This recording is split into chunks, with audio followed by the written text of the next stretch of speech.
दोस्तों, क्या कर्ण अपने कवच और कुंडल के साथ पितामह भीष्म और अर्जुन को पराजित कर उन दोनों का वध कर सकते थे? क्या कवच और कुंडल कर्ण को इतनी शक्ति प्रदान करते थे कि वे इच्छा मृत्यु युक्त भीष्म और पशुपतास्त्र का ज्ञान रखने वाले अर्जुन को अकेले ही मार सकते थे?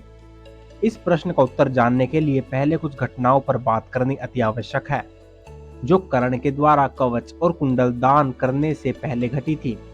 और अगर आपको यह वीडियो पसंद आए तो इसे लाइक और हमें सब्सक्राइब अवश्य करें।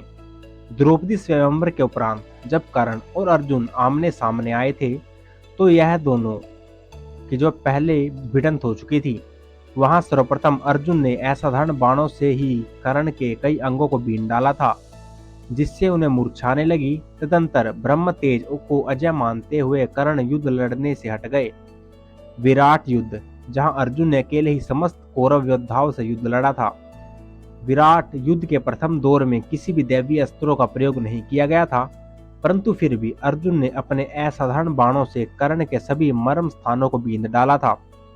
उस दिन अर्जुन के हाथों कर्ण 2 से अधिक बार पराजित हुआ था। खोज यात्रा, इस युद्ध में कर्ण गंधर्वों से पराजित होकर दुर्योधन को वहीं छोड़कर भाग गए थे और गंधर्वों ने तब दुर्योधन को बंदी बना लिया था।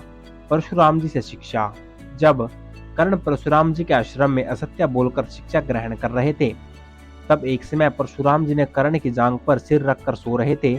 तब उनकी जांघ पर एक कीड़े ने काट लिया था। उस कीड़े के काटने से कर्ण का रक्त बहने लगा था।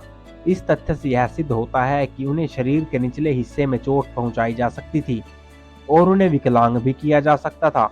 पांडवों की दिग्विजय, महाभारत के सभा पर्व के अनुसार जब युधिष्ठिर को छोड़कर चारों पांडव दिग्विजय के उद्देश्य से चारों दिशाओं में निकले थे, तो एक समय भीम अंगदेश पहुंचे थे। वहां भीम के कर्ण पराजित हुए थे।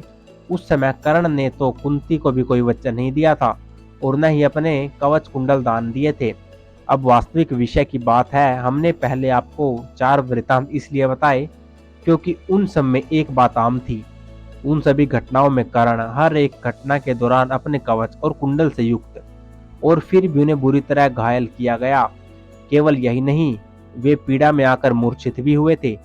इन सब बातों से यह निश्चित होता है, जिसका अर्थ यह है कि उसके पास देवराज इंद्र की अमोघ वापसी शक्ति नहीं होगी और उसके बिना कर्ण द्वारा अर्जुन का वध असंभव था, क्योंकि कर्ण के पास इसके अतिरिक्त कोई ऐसा शस्त्र नहीं था जिससे वह अर्जुन का प्राण हर लेता और वापसी शक्ति भी कुछ कर पाती।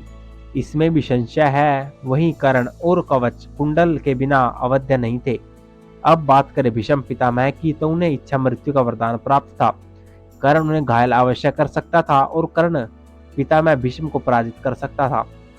इससे युद्ध तथा अर्जुन को छोड़कर भीष्म पितामह पर कोई योद्धा कुछ समय के लिए हावी अवश्य हुए, परंतु कोई उन्हें पराजित नहीं कर पाया था और कुरुक्षेत्र युद्ध में उन्होंने स्वयं को सीमित कर रखा था।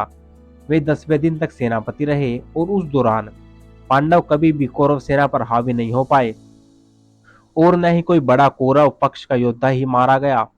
उनके युद्ध भूमि से हटते ही कौरवों का पतन आरंभ हो गया और एक एक करके सब कौरव योद्धा ढहते गए। कुरुक्षेत्र युद्ध कभी अपनी पूरी क्षमता से लड़े ही नहीं और व्यवस्था में जब युद्ध के 9वें दिन उन्होंने अपना प्रचंड स्वरूप दिखाया, तो प्रभु श्री कृष्ण को अपना जो है परण छोड़कर शस्त्र उठाना पड़ा। और दोस्तों श्री कृष्ण को जो है अपना शस्त्र उठाना पड़ा और दोनों स्थितियों में भीष्म पितामह को कोई भी नहीं मार सकता था। मारना तो बहुत दूर की बात है, कर्ण के लिए उन्हें पराजित कर पाना भी असंभव था।